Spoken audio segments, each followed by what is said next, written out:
जबलपुर में धान खरीदी और परिवहन में बड़ा घोटाला सामने आया है। इस मामले में जिला प्रशासन ने नागरिक आपूर्ति निगम के जिला प्रबंधक समेत 74 लोगों के खिलाफ एफआईआर दर्ज कराई है। प्रशासन के द्वारा दर्ज एफआईआर में नागरिक आपूर्ति निगम के जिला प्रबंधक, निगम के कर्मचारी और राइस मिल संचालक के साथ सोसाइटी और उपार्जन केंद्र के कर्मचारी शामिल है।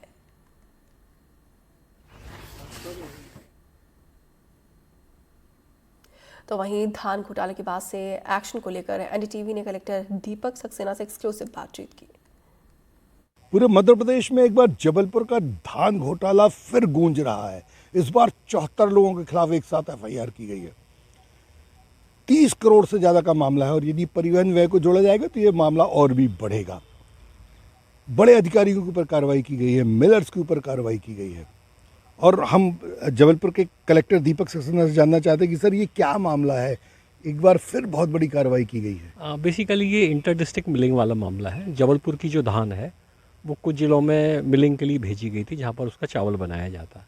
तो ऐसे कुल मिला के 17 मिलर हैं जो मंडला के हैं, राजगढ़ है, विदिशा है, ग्वालियर है, मुरैना है, उज्जैन है। यहाँ पे धान भेजी जाना थी। तो यहाँ से जो धान भेजी गई उसके संबंध में शिकायत माननीय विधायक जी ने दी कि ये धान वहाँ गई ही नहीं है, उसको लोकल लेवल पे ही बेच दिया गया है। मतलब उन्होंने जो आरओ है वो या तो आउटसोर्स कर दिए या बेच दिए हैं इस तरीके से करके।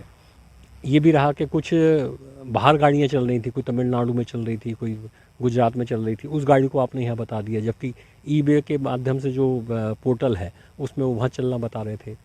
44-45 गाड़ियों के रजिस्ट्रेशन नंबर ही फर्जी निकले। तो इस तरह का कुल मिला के जो हमने देखा तो वो हमको समझ में आया कि बहुत सारे मिलर्स ने यहाँ लोकल बेच दिया है। चूँकि कुछ गाड़ियों में लदा हुआ ऐसा बताया कि जिनमें लादना संभव ही नहीं था, लोडिंग करना संभव ही नहीं था, तो जाहिर है कि वहाँ धान थी नहीं। तो एक संभावना ये भी लगी हमको कि ये हो सकता है कि जो सोसाइटी के लोग हैं उन्होंने फ़र्जी खरीदी चढ़ाई हो। और फ़र्जी खरीदी, चूँकि हम लगातार इस बात की जांच कर रहे थे कि जो आपने खरीदी की है उसका फ़िज़िकल वेरिफिकेशन कराइए, तो उन्होंने फ़र्जी खरीदी चढ़ाई और चढ़ाने के बाद फ़िज़िकल वेरिफिकेशन से बचने के लिए उस धान को जो है मिलर को सौंपना बता दिया कि हमने मिलर को ये वाली धान दे दी है। शिकायत हुई तो ये सारी चीज़ों के मामले में जब जांच की तो कुल मिला के जो नतीजा सामने आया वो ये है कि लगभग 30 करोड़ से ज़्यादा का धान का अंतर मिलिंग धान के लिए जो जाना थी उसका घपला हुआ है, अफरा तफरी हुई है। इसमें कुल मिला के 17 मिलर इन्वॉल्व हैं। एमपी सिविल सप्लाईज कॉरपोरेशन के 13 अधिकारी और कर्मचारी इन्वॉल्व हैं और 25 सोसाइटियों के करीब 44 कर्मचारी इसमें इन्वॉल्व हैं। तो कुल मिला के 74 व्यक्तियों के विरुद्ध हमने 12 थानों में एफआईआर दर्ज कराई है। तो जबलपुर जिले में सबसे पहले स्कूलों पर कार्रवाई हुई, फिर पुस्तक विक्रेताओं पर कार्रवाई हुई, पटवारियों पे भू अभिलेख को हेरफेर करने पे कार्रवाई हुई, फिर फर्जी प्रमाण पत्र वालों के खिलाफ एफआईआर की गई और धान वालों के खिलाफ एफआईआर की गई, वेयर हाउस पे एफआईआर की गई और अभी ये बिल्कुल नया मामला है जब ट्रांसपोर्ट वालों पे एफआईआर की गई।